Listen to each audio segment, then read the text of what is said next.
प्रयागराज में कांग्रेस सांसद राहुल गांधी के प्रस्तावित कार्यक्रम छात्रों की गूंज पर ऐन वक्त पर ब्रेक लग गया है। 8 अगस्त को शहर के मशहूर केपी ग्राउंड में होने वाला ये कार्यक्रम अब नहीं होगा। केपी ट्रस्ट ने हाई कोर्ट के आदेश का हवाला देते हुए कांग्रेस पार्टी के कार्यक्रम की बुकिंग रद्द कर दी है। इधर ट्रस्ट ने राहुल गांधी का कार्यक्रम रद्द किया, उधर राज्य का सियासी पारा चढ़ गया। कांग्रेस ने बीजेपी सरकार पर हमला बोला और आरोप लगाया कि बीजेपी राहुल गांधी से डर गई है, इसलिए छात्रों से उनका संवाद रोकने की कोशिश की जा रही है। जब आपने परमिशन दिया उसमें आपको हाई कोर्ट के आदेश का या वहाँ हाई कोर्ट के निर्णय का आपको जानकारी नहीं थी।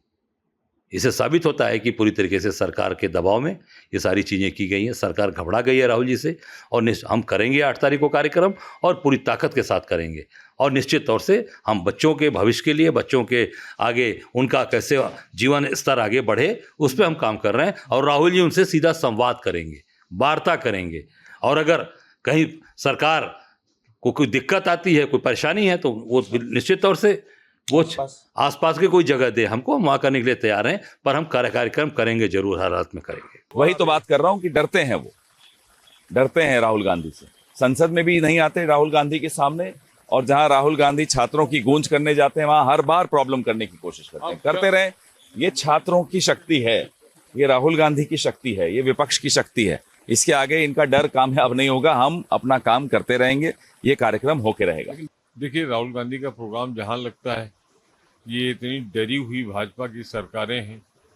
देहरादून गए थे, वहां भी उन्होंने रुकावट डाली, इलाहाबाद में भी डाल रहे हैं। हम भरपूर प्रयत्न कर रहे हैं कि राहुल गांधी का कार्यक्रम अपने निर्धारित समय पर हो। सिर्फ कांग्रेस ही नहीं, शिवसेना उद्धव गुट के सांसद संजय राउत ने भी बीजेपी सरकार पर निशाना साधा और प्रधानमंत्री से इस मामले में हस्तक्षेप करने की मांग की।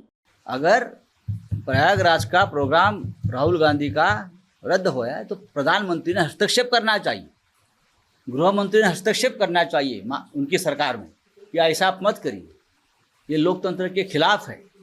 बीजेपी ने भी पलटवार करने में देरी नहीं की और कहा कि राहुल गांधी छात्रों के नाम सिर्फ छल की राजनीति करना चाहते हैं। देखो, राहुल जी को ये बुकराती, बकैती, बंडलबाजी के जो है वो कुंड से बाहर निकलना होगा। अब जब तक जो है वो बकैती, बंडलबाजी के जो है वो बाड़े में जो है बंधक बने रहेंगे, तब तक जो है इनकी खुराफाती सियासत जो है और खुरपैची विरासत जो है वो हमेशा दिखाई पड़ती रहेगी।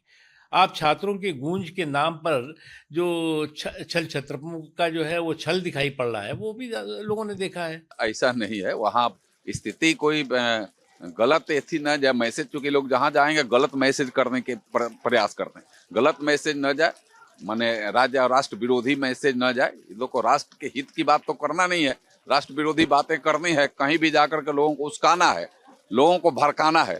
तो हो सकता है कि राज्य सरकार, वहाँ के प्रशासन के लोग उस स्थिति में नजर रखते हुए ये परमिशन नहीं दिए हों। दरअसल कोटा और देहरादून के बाद प्रयागराज में होने वाला छात्रों की गूंज कार्यक्रम के जरिए राहुल गांधी प्रतियोगी छात्रों से पेपर लीक, बेरोजगारी और शिक्षा व्यवस्था जैसे मुद्दों पर चर्चा करने वाले थे। अब सबकी नजर इस पर है कि राहुल गांधी का छात्रों की गूंज कार्यक्रम आखिर किस मंच से गूंजेगा और इस विवाद की सियासी गूंज कितनी दूर तक जाएगी।